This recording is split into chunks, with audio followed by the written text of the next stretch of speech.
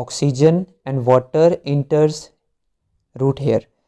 सबसे पहले हमने देखना है यहाँ पे कुछ मैकेनिज़म्स लिखे हुए हैं, कौन से मैकेनिज़्म के ज़रिए कौन सा कंपोनेंट प्लांट के सेल्स सॉइल में से एब्जॉर्ब करेंगे। तो सबसे पहले है डिफ्यूजन। डिफ्यूजन के ज़रिए क्या एब्जॉर्ब होता है, ऑक्सीजन, वाटर, नाइट्रेट आयंस,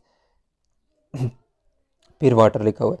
अच्छा, तो इसमें अगर हम पहले ऑप्शन में देखें तो ऑक्सीजन हो सकता है, ऑस्मोसिस के ज़रिए वाटर होता है, और एक्टिव ट्रांसपोर्ट के ज़रिए नाइट्रेट। तो वैसे तो पहला ऑप्शन इसका बन रहा है। अगर मैं दूसरे को देखूँ तो दूसरा कैसे गलत है, तो यहाँ पर ऑस्मोसिस के ज़रिए हमेशा वाटर की मूवमेंट होती है, तो यहाँ पे इन्होंने ऑक्सीजन लिखा हुआ है, तो ये तो गलत है।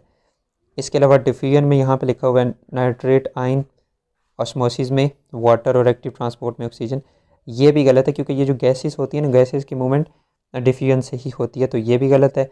फिर यहाँ पे लिखा हुआ है ऑस्मोसिस में नाइट्रेट आयन, तो ये भी गलत है। इसमें जो ऑप्शन ए है ना वही ज़्यादा सूटेबल है। नेक्स्ट हम चलते हैं MCQs नंबर 13 की तरफ। The table shows 3 functions of cells, which row is correct. अच्छा, तो सबसे पहले हमने बताना है एब्जॉर्प्शन काम किसका होता है, रेड ब्लड सेल्स का? नहीं। रूट हेयर सेल्स का? ठीक है, रूट हेयर सेल्स का काम होता है एब्जॉर्प्शन का। स्पोर्ट का काम किसका होता है, मसल सेल्स का होता है। जाइलम वेसल्स का भी होता है। तो क्योंकि ऊपर वाले ऑप्शन में ये वाला गलत था तो ऊपर को हम चूज़ नहीं कर सकते। बी वाले में पहला भी ठीक है, दूसरा भी ठीक है, और ट्रांसपोर्ट का काम होता है रेड ब्लड सेल्स का, इसमें हम चूज़ करेंगे ऑप्शन बी, ये ज़्यादा सूटेबल है। बाकी क्योंकि उनमें एक गलत हो रहा था तो इस वजह से हम उन्हें चूज़ नहीं कर सकते। द रिजॉल्विंग पावर और resolution of microscope may be defined as sharpness of image, smallest object can be seen, highest magnification, ability to distinguish between two objects. अच्छा, इसमें जो है ना हम चूज़ करेंगे ये वाली जो एबिलिटी टू, जो साइंटिफिक वे है रेजोल्यूशन को डिफ़ाइन करने का, वो ये है ability to distinguish between two objects. इसमें ऑप्शन डी को रखेंगे। The table shows the presence और absence of nucleus in 3 types of cells, which option is correct. Red blood cells में न्यूक्लियस होता है? नहीं होता। कंपेनियन सेल्स में न्यूक्लियस होता है? होता है। साइव एलिमेंट में न्यूक्लियस होता है या नहीं होता? नहीं होता। तो इसमें हम ऑप्शन ए को ही रखेंगे। इसके बाद next MCQs। What are the function of xylem and phloem in green plants. Green plants के अंदर जाइलम और फ्लोएम का काम क्या होता है? जाइलम का काम होता है transport of water.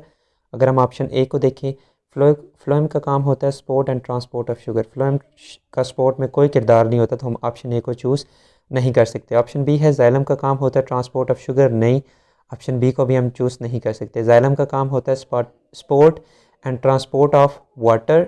Yes. Phloem का काम होता है ट्रांसपोर्ट ऑफ शुगर। यस। तो इसमें हम ऑप्शन सी को ही चूज़ करेंगे। What are the functions of mitochondria. Mitochondria का फंक्शन क्या होता है? Cellular respiration. A red blood cell and plant root cell both have large surface area. Which cell component is related to pinocytosis. Pinocytosis में cell membrane ही help करती है।